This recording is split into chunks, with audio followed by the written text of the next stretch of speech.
Henry Porter and the Magician's Gemstones. Chapter 1. The Kid That Survived, which is Henry Porter.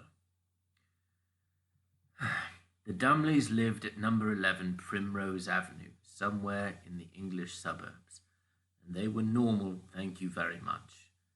Velcro Dumley had no neck and a walrus moustache, and he sold construction equipment. And one morning he went off to work, and he saw a bunch of wizards during his commute. "Bloomin' bastards," he muttered to himself. Also, an owl defecated on his suit.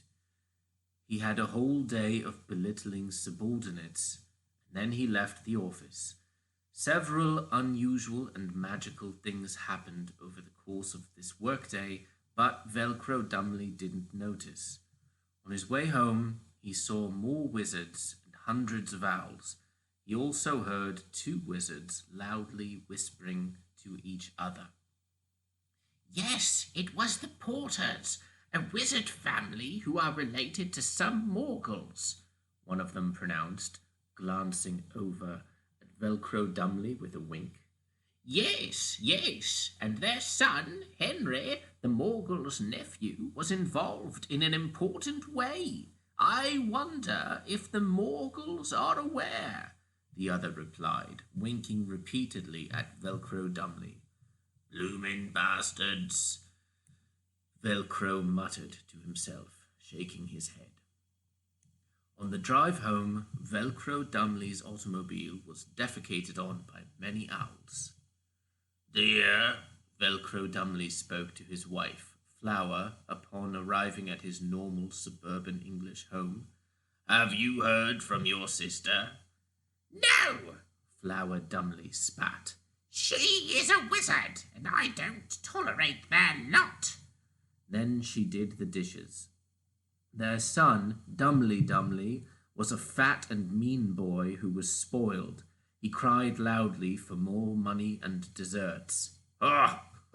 Just like his old man," chortled Velcro Dumley proudly. This whole day there had been a cat wearing glasses outside the Dumley house, which was number 11 Primrose Avenue. In the night time, the cat sat at attention, because she was Professor Ministra Magistrate from Hopscotch Academy of Magic and Sorcery. Then there appeared the head of school, who was the best wizard in the world, Alfred Dippledown. He was an old English man whose nose was crooked, and he had a long wizardly beard. He came up to Professor Magistrate and spoke to her with wise whimsy in his voice. "Pleasant evening, Professor," he spoke. Then Professor Magistrate transformed back into her humanity. "Yes, Professor Dippledown, but all the wizards are wearing their magic costumes, and maybe the Morgels will figure out our secret," she replied pragmatically. "Let them celebrate, because the worst wizard is gone, and a baby was the one that did it. His parents, Jones and Lilac Porter, were destroyed by the worst wizard, but the baby got the better of him." Dippledown spoke wisely, a twinkle in his eye. "Okay," replied Professor Magistrate. Then a huge man named Hilgar came down on a flying bicycle. He had baby Henry Porter wrapped up in 3 blankets. "All right, professors," Hilgar spoke rurally. "I got a little child right here." And then Hilgar produced the baby, who was sleeping soundly but had a star-shaped scar on his forehead. "This baby will be famous. All of the wizards will know about him because he killed the worst one of us, and he is the child that survived," Professor Magistrate said matter-of-factly. "Yes, which is why he will live here among the Morgels.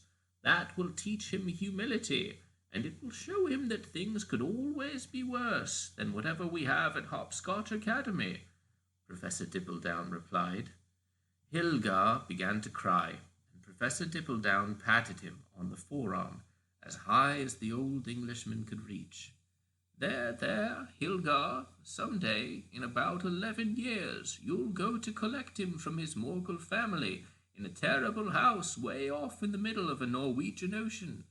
Until then, let's go back to the magic part of the country, Professor Dibbledown said comfortingly, a twinkle in his eye. Professor Dibbledown wrote a letter explaining the whole thing and then put it in a cardboard box with the baby, which was deposited at the front door of number 11 Primrose Avenue.